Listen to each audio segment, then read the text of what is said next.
pustiu cel rău se arată, mă simt flămând de glasul Domnului. Mă copleșește așteptarea, dar nu renunț, strig către El. Mi-am ridicat fruntea crestată, Satan mi-a spus că e stăpân pe lumea asta și că toate mie mi-ar da de îl ascult. În glasul lui e viclenie, de atâtea ori m-a tulburat. Din pietre pâine-mi cere mie, știa că-s flămând, dar în zadar am fost urcat și sus pe stâncă. Știa că eu nu pot muri, că în jurul meu îngeri sunt cete, dar nu s-a gândit că îl voi birui. N-am fost înfrânt de acea privire, nici nu mi-a luat mult să gândesc. I-am spus lui pleacă de la mine, în numele Tatălui te biruiesc. Iisus e Domn și în curând vine, El încă e în pustiu cu noi. Știm însă că avem puterea prin sângele mielului. Iisus e Domn și în curând vine, El încă e în pustiu cu noi.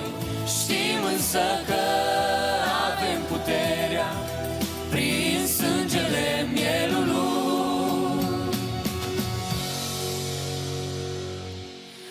Astăzi ești tu, ești în pustie, ai flămânzit și simți că pleci. Domnul putere ți-a dat și ție, și celui rău poți să-i poruncești. Adună-ți lacrimile-n palme, strângeți puterea în rugăciuni. Caută să vezi cine ți-e tată și vei avea atunci belșug. Iisus e Domn și în curând vine, El încă e în pustiu cu noi. Știm însă că avem puterea prin sângele mielului. Iisus e Domn și în curând vine, El încă e în pustiu cu noi. Știm însă că avem puterea prin sângele mielului.